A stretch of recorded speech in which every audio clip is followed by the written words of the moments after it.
Okay. All right. Video number 3. And now I've moved on to this slide, but it has Maslow's hierarchy of needs. Okay. We've all seen this, but this is just a reminder of just how his model fits into what we're doing in this particular course. And so we see the physiological needs, security needs. Yes, that was my dog. Belongingness needs, esteem needs, and then self actualization. And a lot of people are confused, about, or I should say not confused, but they mix up the terminology here, where they think self-actualization is just going after one's life's goals. Okay, you're autonomous, you're independent, you're living the life that you want to live, but really, it has more to do with who am I? And I just went to the next slide here. Okay, and really discovering just who am I?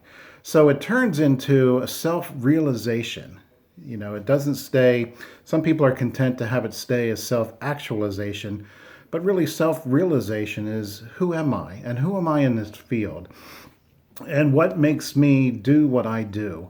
And why do I do it a certain way? We can watch others do it and modeling behavior and so forth, but sooner or later there comes a point when we have to make it our own. We have to own it, we have to claim it, and we have to say, this is my style, this is the way I do it. Yeah, is it best for everybody? No. Otherwise, it wouldn't be ours. Okay. So we really have to tailor it based on our knowledge and skills and the depth of our awareness of who we are and so forth, and always working on ourselves and everything that entails. But you notice that each person in leadership in the mental health field has their own way of doing things, their own flavor, okay? And really, really, really working on yourself and enhancing this question of who am I? It's not that we get tired of digging and digging and digging. It's not really digging so much, but it's more of an exploration.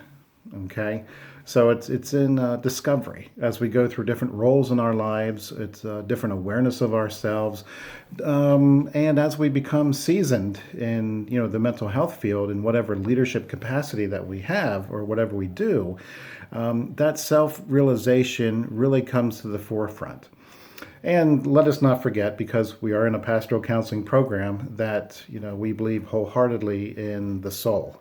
And so I take this one step further and I just say, okay, who am I at the end of the day and every day? And it's, well, you take away all the externals and I'm a soul.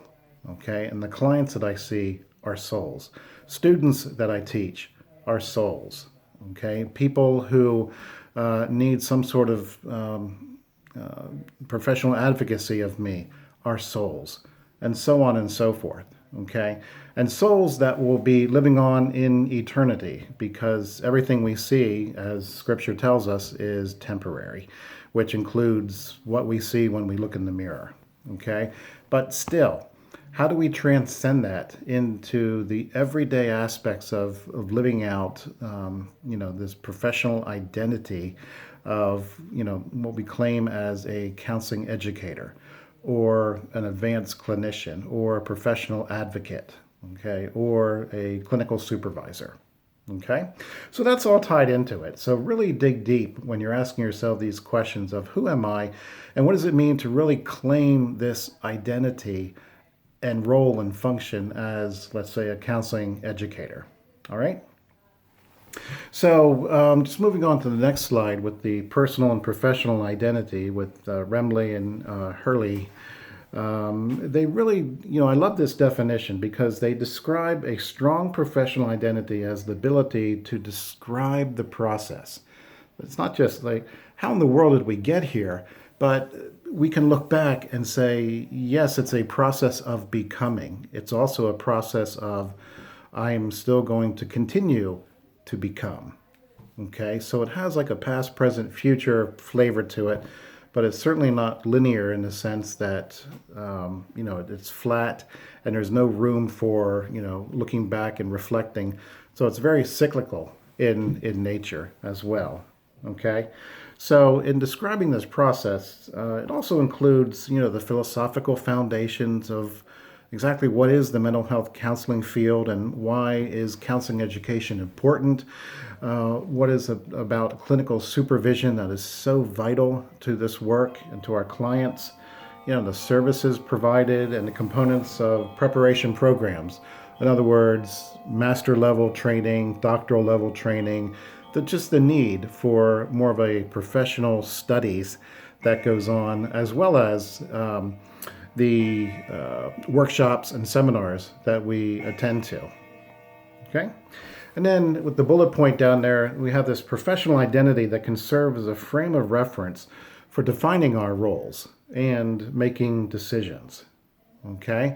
One of the areas that still trip up a lot of people in this field is knowing who am I in the moment and what's my role here. I still have, I do clinical supervision also on the side for those graduates, who want me to also be their supervisor. And a lot of times when others get involved, the first thing I'll ask them is, what's your role here? And we come back to, okay, well, I am the supervisor. Okay. When, knowing what your role is also comes, I know then what my responsibilities are, and I know my boundaries, and I know what's mine and what's not mine.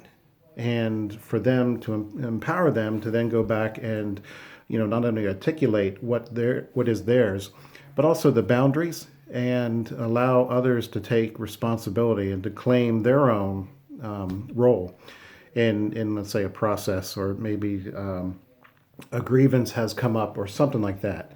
Okay. So if we really know our own professional identity, we can clearly set boundaries more effectively. And whenever somebody wants to push on those boundaries, we just hold firm and say, I'm sorry, but clearly this is not my role here. This is my role. This is what I do. These are the services I provide. These are my limitations. And within that, I can function very well and help others and so on and so forth. Okay?